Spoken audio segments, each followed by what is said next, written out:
wrote our essays, which, as we already mentioned, we think was the best part of our application. So that's also going to be super fun. And Friday, I'm very excited for our mental health discussion. So first, as we already mentioned, we think was. Hello? No, it's me. Sorry. Oh, okay, that's fine. So first, what's aid? This is something we touched upon yesterday with Suha. I just literally copied off since she already had it so nicely put from Vanderbilt. This is what they estimated to be for, and this varies year by year, so you most likely not have this. But for the following school year, this is what they put in for her. And so the sticker price is this number on the bottom. Yes, it is very scary. Yes, it is very high, but fear not. We are here to talk about how that number is 100% not what you're going to actually pay. So some things to consider: the sticker price, which is that huge cost of attendance number, is actually the cost to the school. So room and board, usually a meal plan if they require / if you want it. Also, of course, tuition, plus what they plan you need, which are all those indirect costs, like travel and books and all that stuff, which you don't actually pay to the school, but they still include because you will need to pay them either way. So it is what you would require to give someone throughout your school year. And that value is usually standard, but it varies a lot. For example, let me go back. I actually I wasn't able to get my MIT financial aid actually put on this presentation, but housing, they actually told me that it's what it's the price for the most expensive double room. So it can either go up that or below. For example, if you choose, because housing can vary, again, this is really dependent on the college, but I just want you to say that they usually put these values as means and what they expect will happen. But really, this can change so much if you don't actually, for example, some dorms at MIT, I can talk more about MIT because that's my experience, but some dorms at MIT don't require you to have a meal plan. So if you don't have a meal plan, that value already vanishes, right? So that gets taken out of your direct cost, aka what you would pay to the college. And actually, if you get a full ride, they can actually refund that value to you, which is very interesting. And we'll talk a little bit more about that soon. But first, these are some types of aid that you can get. First, grants. You don't have to give them back. It's just money that the school gives you. It's usually most of your financial aid when it is based on need, and they really just it's there for you. You can also get outside scholarships, which Suha talked about yesterday, and we'll talk more about today. The policy from school to school can vary a lot. Sometimes they give it to direct cost, sometimes they can give it to you indirect cost, sometimes it's up to you, sometimes they give it directly to you, sometimes it's to the school. So you can figure this out much more when you get closer to the process. You actually have your financial aid package to look up. You also have work study and summer contribution. Summer contribution is basically work that you would do throughout the summer. And those are indirect costs, aka the money does not go to the school whatsoever. They put it on your package, but you don't give it to anyone specifically. You do with that money what you would like. It's working normally, but they just assume that you most likely need to pay. You most likely need to work in order to cover the entirety of your costs. And then finally, there's loans. It really depends a lot on the school. Some schools that reach 100% demonstrated aid, aka if you prove you need this money, they're going to give it to you. Several of them actually do not include loans in that. A couple do. And so it's very important to look at the fine print Of course, we do not want loans. However, it can be an option, and it's important that you actually talk about it and that you consider it if it is a necessity for you. Sometimes, if it is on the small values, it can help build your credit. But again, that's very personal. It is something that you should discuss with the people close to you in order to figure out what's best for your needs specifically.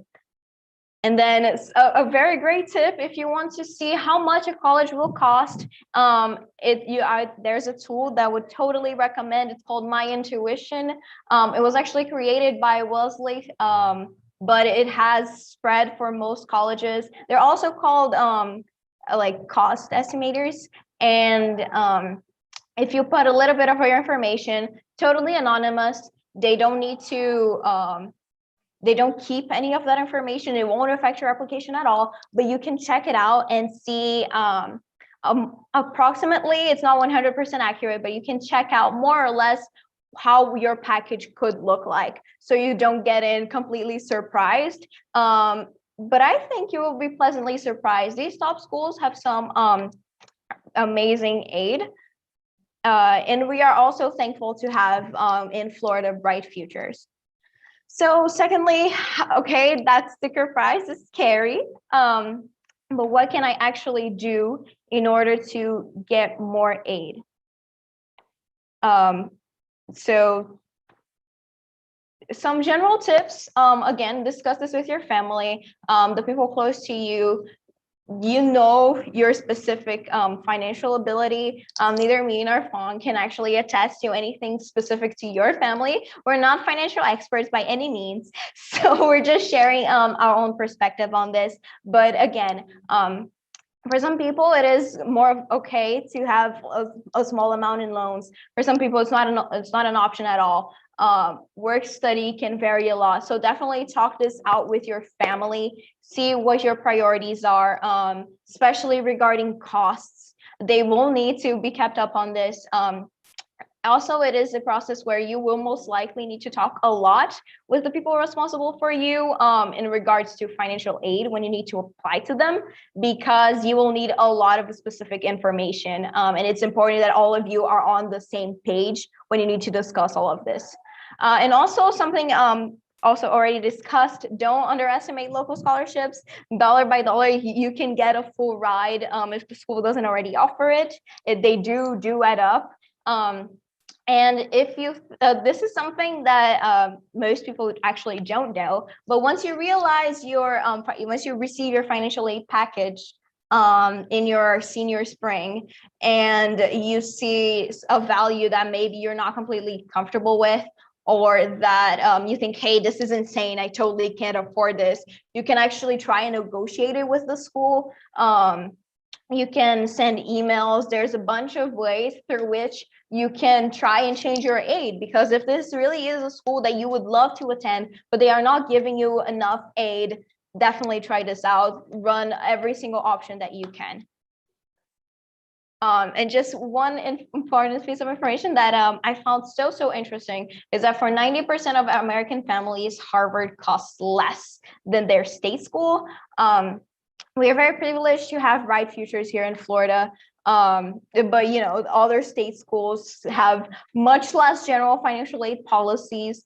And I definitely felt before my own process of applying to colleges that it was impossible to get into one of these top schools. And if they did, it would be completely unreachable, because really you hear so much about the type of people that go there, and unfortunately there are the stereotypes that these are incredibly rich people, probably their parents went to one of these top schools or something like that.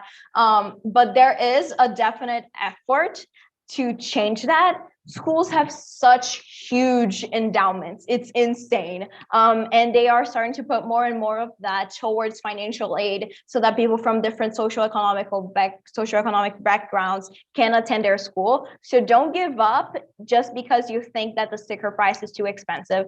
Please check all of your options. And really, it's a lot about applying, because for these top schools, if you get in and if you show that you need that aid, they will give it to you. That's why it's so important to look up how much of demonstrated need they actually they test. For example, a lot of schools only reach 80% of demonstrated need. And what that means is that on average, if you show that you need, let's say, $10,000 of aid per year, they would only give you 8,000, and those 2,000 would be nowhere. You would need to find that out for yourself, usually, as I said, through loans. So definitely apply to schools. They're very generous with their financial aid policies, which are on a large amount these top schools. And Fong? Okay, so I will talk about the FAFSA process. So if you guys don't know about FAFSA, so FAFSA stands for Free Application for Federal Student Aid, and the FAFSA application will open on October 1st. So my only advice for you guys is just fill it out as soon as possible. Because like all college, because if you plan to apply for financial aid with I suppose all you guys would want to like apply for that financial aid. The college that you apply to need the FAFSA. So in order to fill out the FAFSA, you need the parent or guardian tax return form.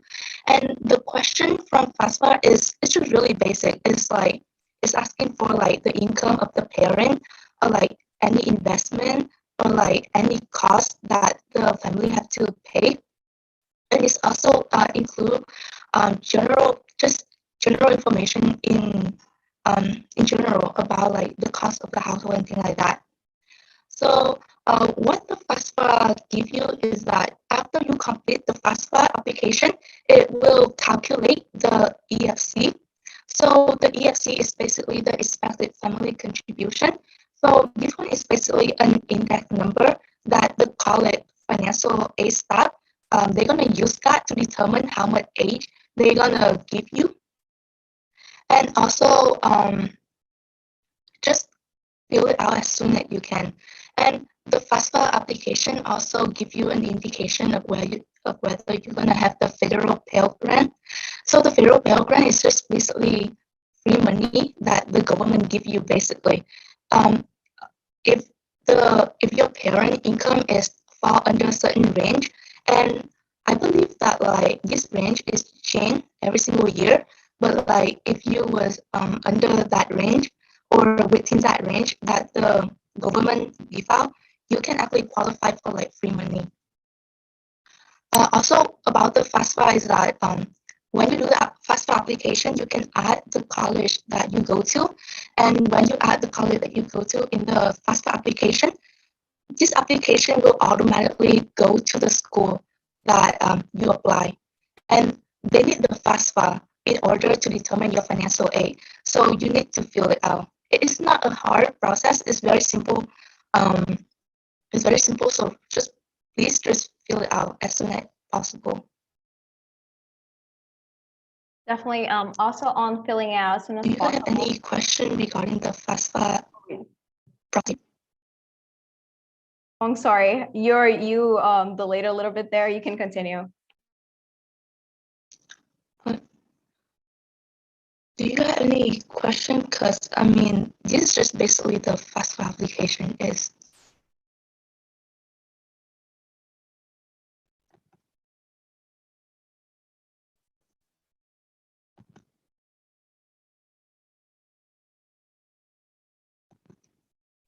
Okay, does anyone have any questions about the FAFSA specifically? And if you on how to fill it out on our Fong's experience with it, you can. If no one asks any, you can also ask on the chat. And we will have a bunch more space towards the end to talk about this.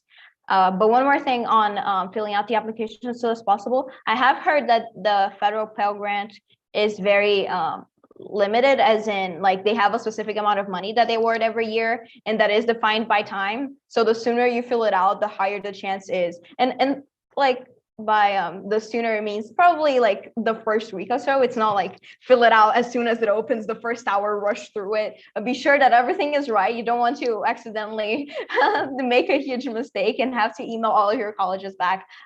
So yeah, definitely be thorough about this, but fill it out in a couple of days tops, so you can be sure to receive the highest amount of federal Pell Grant that you can.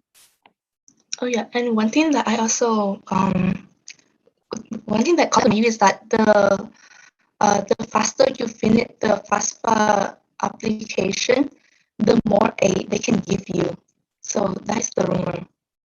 The faster you finish it and you send it to the college, the more you're gonna get like the financial aid. And also, even though it's not a hard process, but it's the FAFSA application, I would say is really long. If you just like sit down and complete the application, it would take several hours. So I definitely try to like finish it.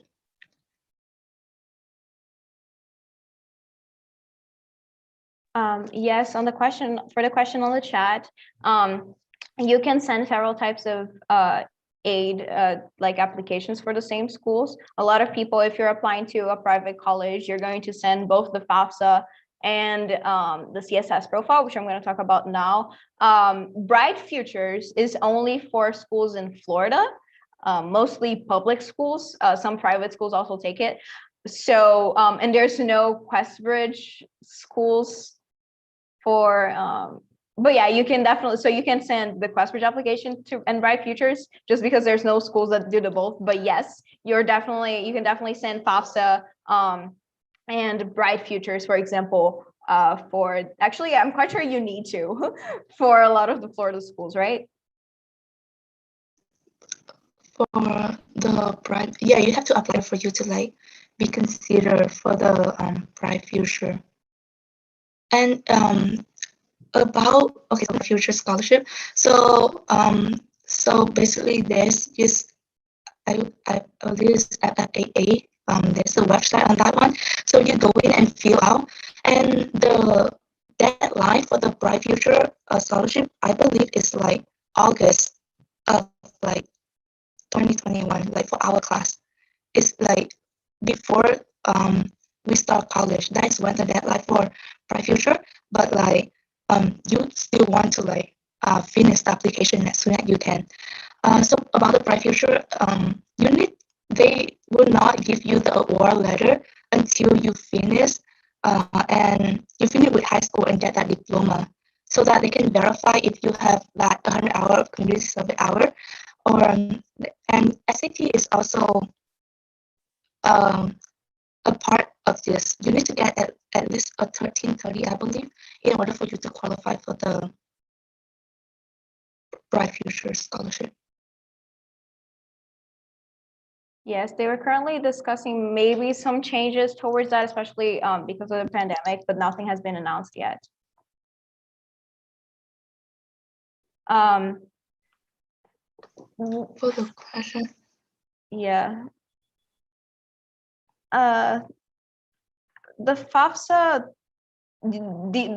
is an application. So what you send that application to all schools you're applying to, and you may get the federal Pell Grant, which I'm quite sure every single school accepts, right?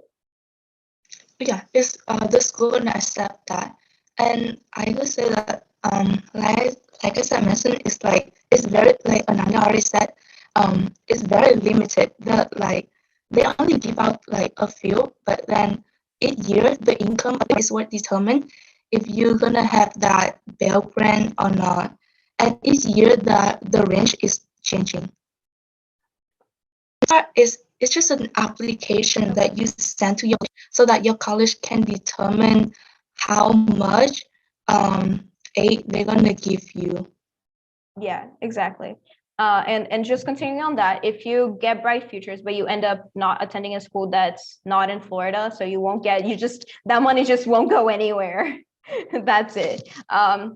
And then something else that you need to fill out if you're not in, okay, so the FAFSA, as I mentioned, you only fill out if you are a permanent resident or a citizen, as I said like a couple of days ago. That's why I don't have any experience with it. I just know what I heard. But the CSS profile, everybody can fill out. It's what I did. You send it to private institutions. It was created by College Board. It is basically the same thing as the FAFSA. You input your information. However, a lot of people say that it is way more detailed. It took me quite some time to do it. I had to ask my parents for help so many times because I wasn't sure what each thing meant. So definitely keep that good communication with the people whose information you're using to fill out financial aid. There's no really a huge difference in time to fill it out. While for the FAFSA, you need to fill it out as soon as possible. As long as some schools have deadlines, so you can get your financial aid package with your admission decision. So they have a deadline that you can apply to. However, as long as it's before that, there's really no big difference between the time that you apply, if it's like 5 minutes before the deadline or 5 minutes as the application opens. But definitely take a lot of time to fill this out because you don't want to have any mistakes so you can get the most aid as possible. And the CSS profile can be quite pricey. You pay to fill it out and then you pay to each school that you send. And so, however, thankfully, there's fee waivers if you qualify for the SAT fee waiver, and there's a couple other characteristics, but I'm quite sure everybody here at Cyprus qualifies for the SAT fee waiver. So if you don't already have it, if you haven't taken the SAT yet, definitely ask Ms. Nelson for more information on it so you can get that. And please we don't need to give more money for them. They don't spend that money when you don't have to. I see another question on the Pell Grant. Do you want to get that one? So, for the federal Pell Grant, I think that it's only applied to the fall and the spring semester. I didn't hear anything whether it's applied to the summer semester or not. Yeah, aid in general is just given for summer and Usually spring. Because usually I think because usually that's the time, the semester 1 and semester 2. So usually it's during spring and the fall. Most students don't study during the summer. Yes. Okay, so now we'll talk about like the scholarship. This is a scholarship that is like mega scholarship. They give you so much money. So if you're in Florida and you plan to stay in Florida, apply for Bright Future Scholarship because it will cover the full tuition. Other than Bright Future Scholarship, there is Jack and Cook Scholarship. It's kind of worth up to $40,000 annually for up to 4 years. And there's Coca-Cola Scholar. I believe that these are like one-time scholarship, but like they award you from $10,000 to $20,000. The Gates Scholarship awards $10,000. The Dell Scholar Program is $20,000. And all this scholarship seem to give a lot of aid, right? What happens is also very competitive to get in, because this scholarship is applied to like the whole nation. So a lot of people can apply for it. So the chance of getting to this scholarship is, I would say, really small, but like do apply. The other source where you can find scholarship is basically definitely check out the College and Career Center, because Ms. Nelson always updates this page with scholarship each month. So you can always go there, search for scholarship, and apply.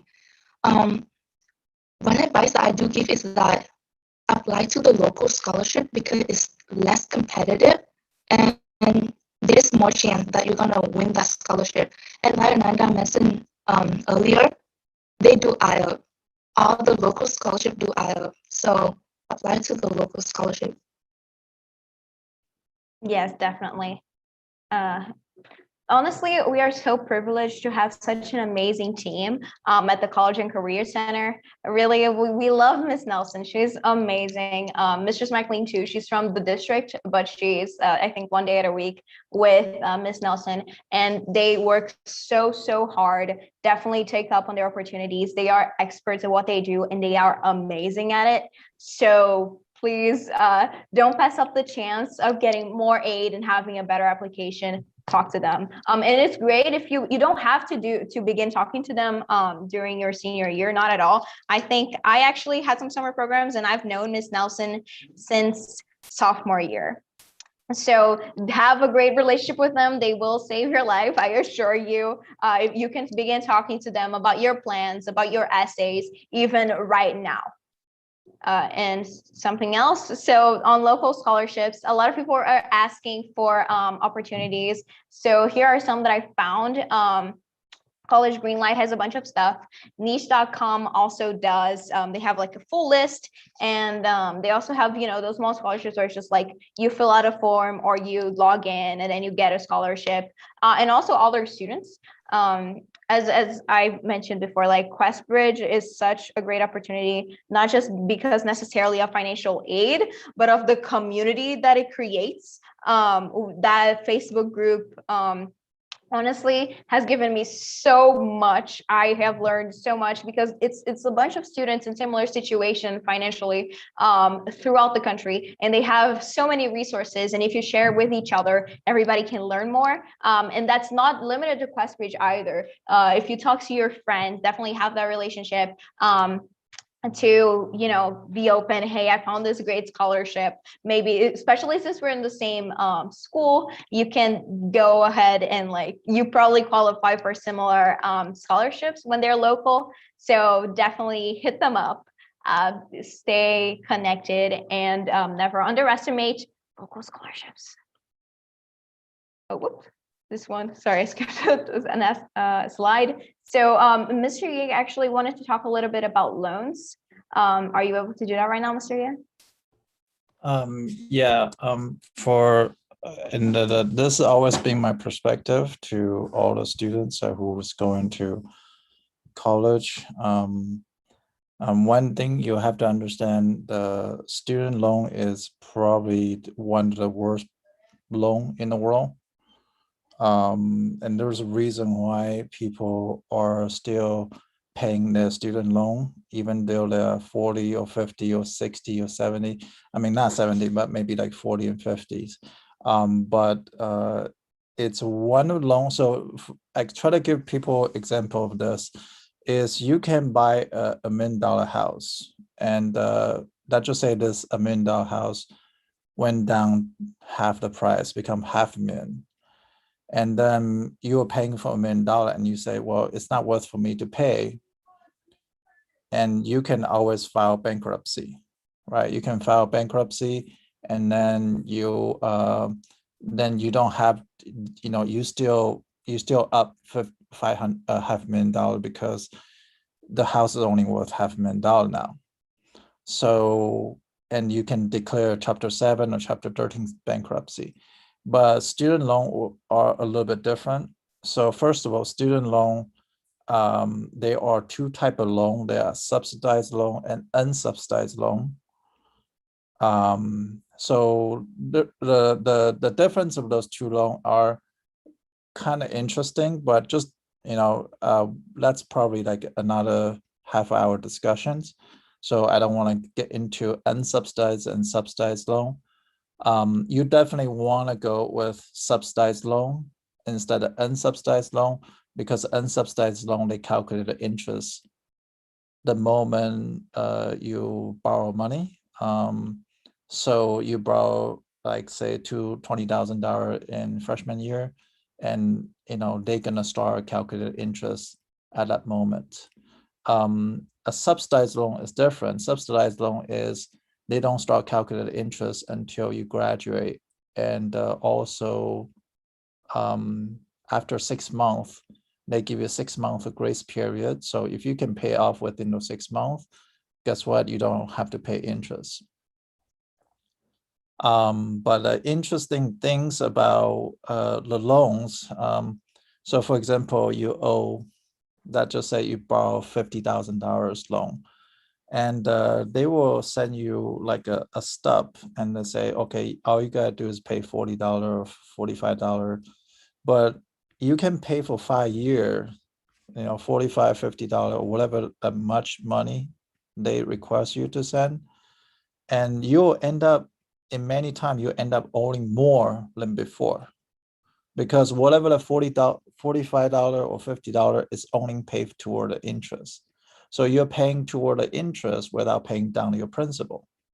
So after you pay for 5 years, you thought that it's going to go down a lot, but it actually didn't go down, but instead it go up, because the principal is getting more and more, because they're not even give you pay the full interest. Okay, so those are the things that you had to pay attention to. So also another thing that you also had to pay attention to is the moment that you borrow the loan, they probably gonna ask your parents to co-sign. If parents co-sign, then that means they are responsible for the loan. Okay, so even you don't pay off, you don't pay off, they have to be responsible, but they are probably in their retired age. They have to take care of whatever you owe, which is a very scary. It's a very one of the most scary things in the thing is you can actually own a bank $500,000 and declare bankruptcy, but student loan where you cannot, because it's been privatized. The student loan has been privatized, and not only that, if you say you don't have money to pay, right, and it's like your house payment, you don't have money to pay, that's fine, you just give it back to the bank, it's no big deal. But if you don't pay for your student loan, they can directly, they say something like garnish wages, so they can directly take from your check. So if you say you get paid $1,000, they can directly take $300 without notify you. Wait, actually, Yep. that's so scary. You can look it up. It's all public information. So it's like a child support. A child support they can take away from you right before you get your paycheck. So student loan does the same thing. Student loan does they just take your money before your permissions. So it's unlike any other things out there. Even your house payment doesn't do that. So so yeah, there's a couple type of loan. There was like, house loan, student loan, and medical bill. Medical bill is just so people who always get sick all the time. Medical bill, it's probably the only thing might be slight. It's like can match the student loan. So so if you don't pay for your medical bill, if you decide to sell your house, then they can put a lien on your house. So you had to pay the medical bill first. Once you sold the house, you cannot take the money to yourself. So that's a medical bill. That's why a lot of doctors, actually, a medical bill, like the only way you can get rid of medical bill is if you're dead. Okay, if you're I think I forgot which ones. One of them is if you're dead, then you don't have to pay for it. I think a student loan student loan, only if you're dead, then you don't have to pay for it. Okay, otherwise you had to pay for the rest of your life. So if anybody ever seen this MSNBC show, is called Susie Orman, and also another YouTube channel, as a financial advisor, he will talk to people who borrow student loan all the time, and their life's so desperate. And what's funny, I heard one story is they got a bachelor degree. Once they got a bachelor degree, they got a $40,000 pay job, but their student loan is already like $60,000. So $40,000 is not enough to pay a $60,000 student loan after you pay all your bill, by the way, because by the time you graduate, you're going to have responsibilities. You're going to have to pay rent, electric, cell phone, and all the insurance, all other things. So 40,000 is not enough to pay. So the guy actually go get his master's, and he get his master. He owned another $60,000. So now he owned $120,000. But the job after he get his master's, he only get paid $70,000. So it's actually was worse position than before he get his master's.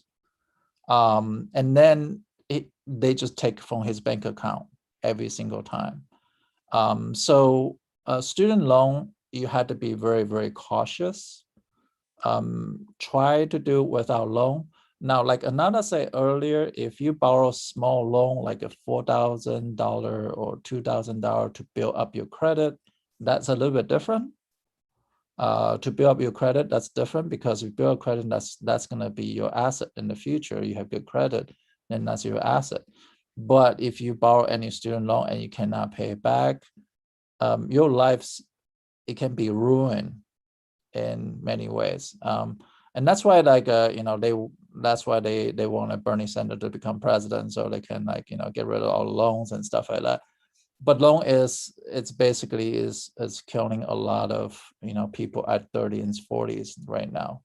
And a lot of people's lives is ruined by the student loan. So people had to be cautious about things. So if you had to go for a place, definitely free is the best. If you go into, let's just say if you go Harvard and they want you to pay $80,000 and you don't have any financial aid, as opposed to going to Valencia, I will go to Valencia any day, even though I got accepted into Harvard. For sure. So that's just the basic rules. And like Sadat, right? Sadat, he got in Georgia Tech, but he go to UF. Like Fung got into Caltech, but go into UF. And those are better financial decision overall, right? Overall. So you gotta be cautious, because that decision is gonna carry on with you for the rest of your life. And we're talking about next 20, 30 years if the law doesn't change, right? But we cannot do it because we based on expectation the law will change, because we don't know. I mean, next president may be another Republican. Maybe another person, doesn't care about students. So so those are things I will mention to you, but I'm gonna do another video talk about this. How do they calculate unsubsidized loan and subsidized loan? Or you can look it up on YouTube. There's a lot of video on that. It's very interesting, because the moment you have to borrow money, you have to calculate the interest. You are talking about another 20% difference, 15 to 20% difference on top of your loan. So it's a interesting mathematical questions. So I always think of in terms of math, so I don't think of in terms of anything else. So those are things that as a student you should pay attention to that. Sorry, I don't want to bore you, but I really have a strong opinion about student loans, and I just don't want anybody to fall into that trap. Especially, like, I don't want people on parents on retired age and that they end up get smacked by a student loan where they're not able to pay it off, your parents not able to pay it off, and you're not able to pay it off once if they co-signed it. So you gotta be careful, ask your parents to sign anything. Like Ananda said, there's so many fine print on student loan. They charge interest. I believe the last time I checked, they charge you interest daily. They're not monthly. They're not quarterly. They are daily. So those of you guys know math a little bit, daily is probably the worst one. Well, except continuously is probably worse, but daily is pretty bad. It's pretty close. It's almost like 90%, 95% close to continuously. So yeah, just be cautious if you want to learn about it. I can do a video about it, but student loan is definitely not something you want to play with. And I'm sorry, I'll just add that. I'll let other people talk. Oh no, it's very important. I don't think neither me or Fong have the like financial expertise of being an adult. So we aren't able to talk with that like you can. So thanks a lot. Yeah, you reveal lots of shocking fact about it that I never know before. That's crazy. Like, I mean, and also to avoid loan at all costs. That is just.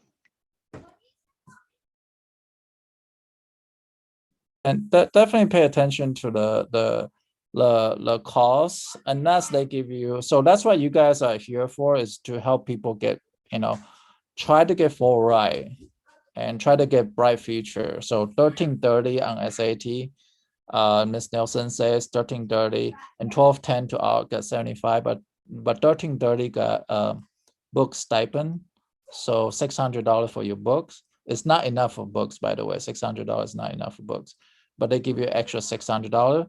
But if you got 1210, then they give you 75% without a stipend. So the bright future is really good. And I also talked to Miss Nelson about like actually you can actually earn money. And one of the student, I wish I can invite her to talk with you guys, is Anna Pham. I talked to Pham before. Anna Pham he's almost making money going to college. She's also making money going to college. She applies so many scholarships. And actually they just give her the money and she can spend it. She have enough money to buy a small condo going to UCF. And I was joking around. I said, you should stay at home and just buy a condo. By the time you graduate, you already have a condo already. So, and she said, yeah, there's a lot of money is given to her, because she got bright future, she got FAFSA, she got all the things, all the small, like those things that we talk about, the small scholarship that people usually don't apply because so small, and they get it. She get all of them. She get as much as she can. So those are the things that I think if I can ask her to come back, talk about it, she's actually a good person to talk to, and she's one of the person that Oh yeah, that actually would be make good money amazing. going to college. That would be amazing. If you could call her up and ask, I'm sure she would be able to give a great perspective on this. So yeah, as I said, definitely talk to your family about what your priorities are, how much you can play, how much you can pay, how much you can't. And always prioritize financial security. Again, on Sadat, he's a current freshman at UF. He actually also got into UCLA, which is the country's best public institution. It's one of the top 20s in the United States. But they are very well known for having awful financial aid for their out-of-state students. And a lot of schools are like that too. I don't want to throw shade at any specific schools because, again, this can vary a lot, but I have heard people being very unsatisfied with their aid at some huge private institutions like NYU, USC, like in New York University and University of Southern California. They are incredible, fantastic, out of the book, like great schools, but sometimes the difference is just too big. And you definitely should see how much you can afford, see if some small loans are an option for your family. If not, I would say there's a point where it's much better for you to do a long-term investment in your financial health and security in order to ensure that hey, you're getting that degree, but also you're healthy and like you don't have to worry too much about paying off loans. Does anyone have any questions? Not necessarily about financial aid either. We have a little bit more time right now, so you can just ask whatever you'd like.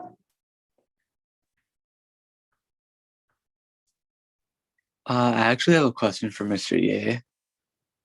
Hey, Harris. Hi. So you were talking about student loans, and I'm pretty sure it's like well known that if you go to medical school, you're gonna have a really heavy student loan. Mhm. So what's your take on that? I do know, for medical school, my advice is this. Um, if I remember right, like NYU, they actually at either NYU or Columbia, they actually I don't know, one of the school, they actually give you free medical school. Like they pay for all. Yes, NYU. As NYU, right? So Mhm. yeah, you want to get to those programs. That's my best suggestion. That's the only suggestion I have because being a doctor is definitely different. Being doctor is 7 Yeah. years of hell. And the other day I was just watching. I don't know if you saw this YouTube channel. It's called Dr. Mike. Uh, Oh, I do. yeah, Dr. Mike is talking about medical school and see how much work that they had to go through, and so you want to go to those program that is cheaper. Now I do my suggestion, if it's me, either you get into those school or go into medical school in different country. I don't know if that's practical for you, but I know a lot of UF kids, a lot of University of Florida kids actually go to university in Shanghai. I mean, university in Hangzhou. They get a medical knowledge there and just come back and pass the board exam. I think that's because US medical school is the inflation and everything and the cost and everything is just so much more expensive. So the reason why I know is my wife went back to her hometown and she actually met a lot of people in the local bar, and they all from UF and the in-state, and they trying to be a doctor over there. And once they passed their medical school and then they come back, they just had to pass the board exam. That's one thing I would do. But for medical school, there's a difference, right? So medical school, what I would choose to do, like start, especially people like a medical school for, if I would have done it over again, I will start, prepare MCAT as early as I can. You know, take a lot of chemistry class, and take a lot of organic class, physics class, and just kind of start doing the investment on the studying on MCAT on the freshman year and sophomore year. Because when I was in UF, everybody started studying at junior year, and we didn't know better. We didn't know. We just start study at junior year. But it's if I would have done it over again, I would invest my time and trying to get a good score by junior year. So then you are ahead of everybody else. Then you probably get into the program like NYU or other type of school that give you for free. I know UCF first year, like they open the medical school, they actually give the first class that in UCF is completely free to attract Imagine. the best student in the United States. But So yeah, those are isn't the two options. One is do really, really good, and second option is go to school out of Could I state. could I add to the medical school question? Sure. Because I'm also interested in medical school, and I read that the United States government, they offer a full ride, but you have to study some primary care doctor in an area where there's a shortage. Like for example, they don't have enough trauma surgeons, and they could give you a full scholarship for you to become one because they need more in the country.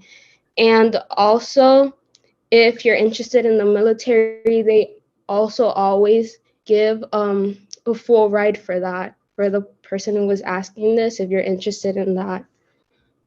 Yeah, I think yeah, for that type of program, then you probably had to stay like I would say you probably had to be in the doctor in the middle of nowhere, because that's where Yeah, a lot of spend a couple doctors, years in the army. Yeah. that's a doctor shortage, like Oh maybe yeah, true. North Dakota or like South Dakota, or like in like a very, very shortage area. So those are the places that you had to be. And yeah, so that will be a definitely option. A military is definitely an option. Thank you. What's your Yeah. name? Thais, Thais. Are you a sophomore or junior? Junior. Oh, okay. I don't know you. No, you know me from Miss David's class, geometry. Geometry. Oh, okay. Yeah. But I know you as a teacher. But Yeah. you would go to Miss David class. Oh, okay. Yeah, I think I might have gone there before. Yeah. And just to add, I'm definitely not an expert on pre-med stuff, but it's something to check out, even if it's loans, because doctors make so much money. It's definitely different taking off loans if you're gonna like just getting your bachelor's degree, as opposite to getting over 100K per year. It's just check that out. And since a lot of doctors do it, I'm sure there's a bunch of resources on what's the best type of loan to take and all that kind of stuff. Don't completely shy away from it, but try to avoid it as much as you can. Yeah, I'm of course. I was just wondering if there were like any opportunities to like kind of like lessen the loan or something. You know what I mean? Yeah, so I think going to school in China is actually a very good option. As Yeah. much as much you might think like China might be a very backwards, but surprisingly, China is actually super advanced. And Europe too. it's not Yeah. because I say that, it's because I was so behind when I go there. And so people basically, the vending machine basically scan your face, and then they give you a soda. And I was like, I didn't know how to turn on that vending machine.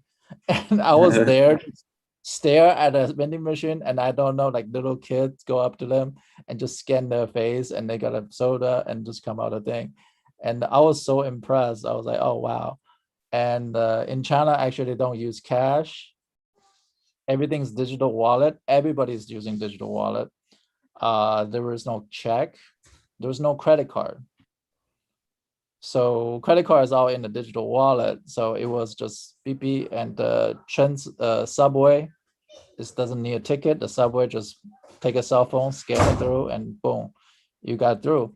So I really think it's actually good option, because you get to visit a different country, and the people love you there. I mean, if you, I guess, I don't know about certain things, but people love Americans in China. I don't know. You And can also go to Europe.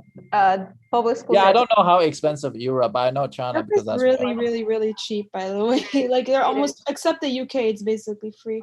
I actually want to go back to Europe, but also I wanted to ask, like, is China business friendly? business friendly. What do you mean? Like, I don't know. I heard like I know a lot of Asian countries are really good for business, but I don't know if China is like good for that or not, because I know the government can technically like. Yeah, the governments it can be kind of shady. So Hey, Oh, like yeah. it looks like a great country other than like the government. yeah, but yeah, for school, it's fine. Actually, I didn't know this. My friend just told me. So if I'm a Chinese, it probably doesn't apply anybody here, but my child grew up here, grew up in the United States. So my child can actually go back to China and go into like the most prestigious school in China without without pass standardized tests, because they just want people to go back their country. Where are they gonna do that? I might, because that it's like they give you for free. They give you free, and they will give you like to Tsinghua University, which is one of the best school in the world too. And Beijing University is one of the best school in the world too. So it's very well-known school. So they will actually want you to go back. But that's only if you're Chinese. So I don't know if anybody's Chinese here, but I don't know if that will work with Harris, probably not. Yeah, I think it hurts. But Mika, when you're talking about studying abroad, do you mean you enroll at a U.S. institution and then go abroad, or you enroll directly in a school abroad? You mean my child? Oh no, someone asked on the chat. Okay, sorry. Oh, okay. So it depends on the school. Again, most schools that offer very good financial aid, they are very like you probably have to, depending on the country, like euros are more expensive than the dollar at this point, I think. They are. Yeah. So you probably need to look into cost of living and all that kind of stuff. But a lot of schools, at least that I'm aware of those top schools, they're going to make the experience cost neutral for you, which means that you're going to pay whatever you would have paid if you stayed in the US. So again, that's definitely something that varies. Some schools have specific programs that they allow you to do study abroad. It definitely depends. You're welcome. So consider where you're going to go, because I don't know if you want to go to Europe, but if you do, sometimes working visas are really tough, and if you're not a citizen, it might be difficult to get an income. But yes, it depends on where you are. Like you want to go somewhere else, then like. Yeah, and schools usually also have help to getting visas. Depends on the country. Depends how long you're staying there too. If you're just staying for like one summer, then that's definitely a different situation than like taking the whole year to study in another institution. Each school has their own policy.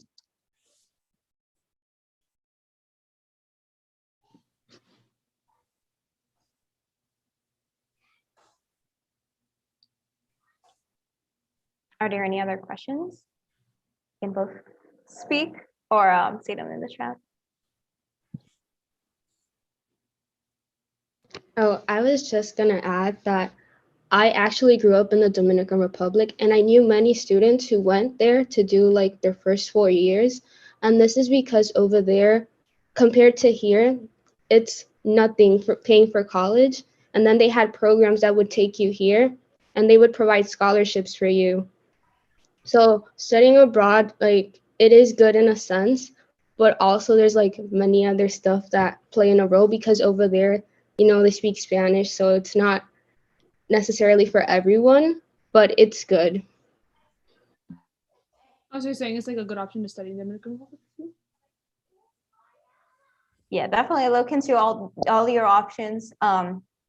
One thing I looked into studying in other countries because the whole process of applying as an international student can be a huge pain.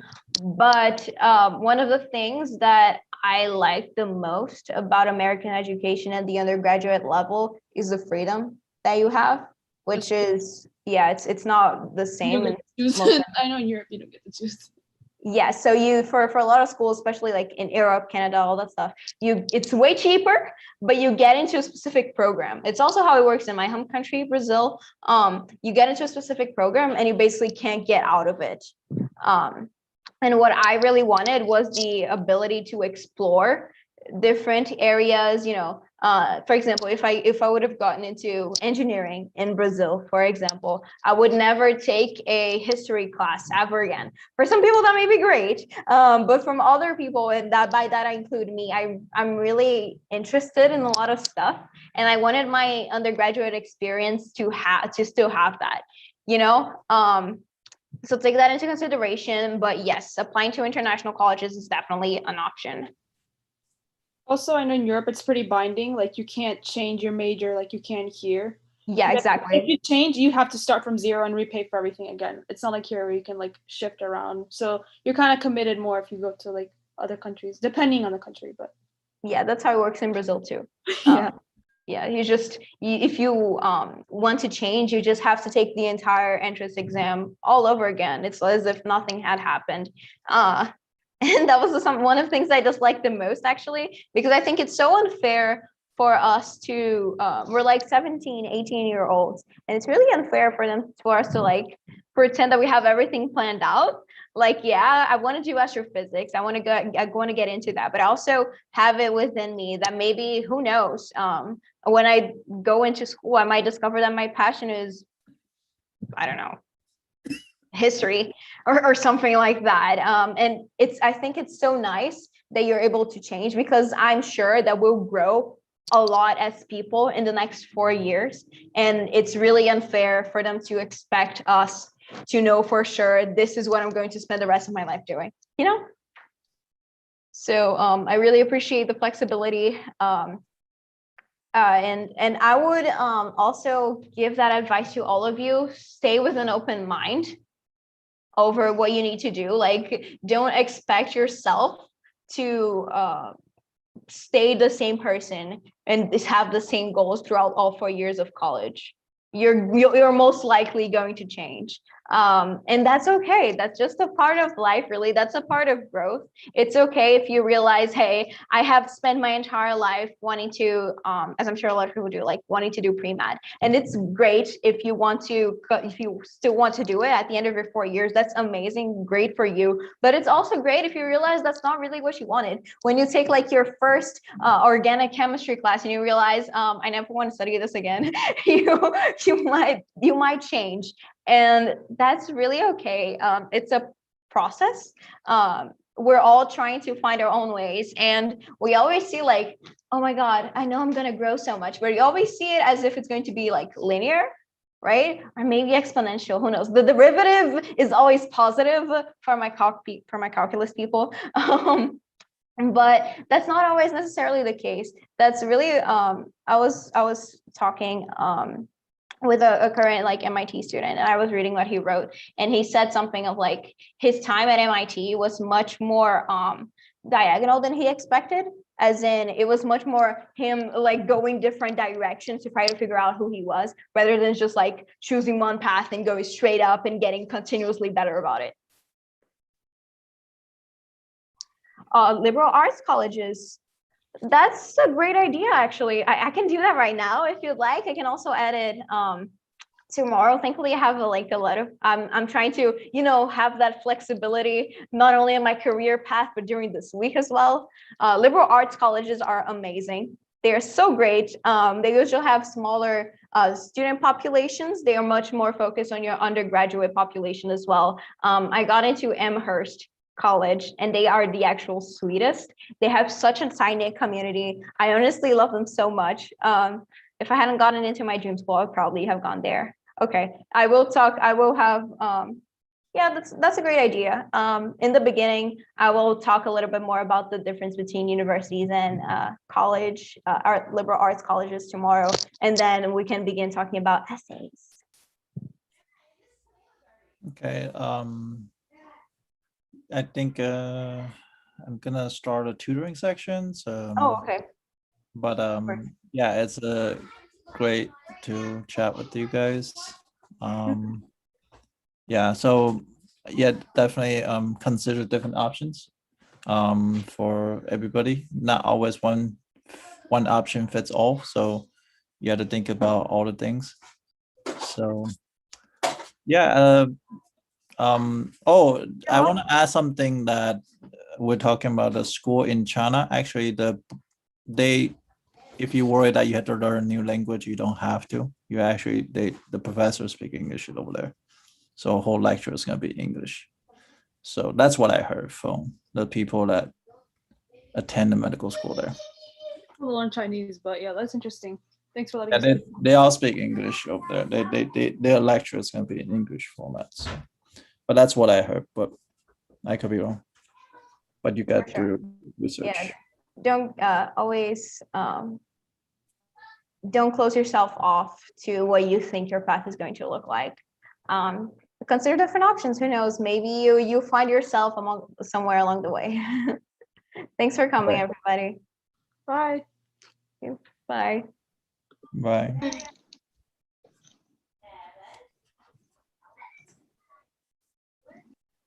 Did you stop the recording? or can I? Yeah, I can stop. I'll Okay. stop right here.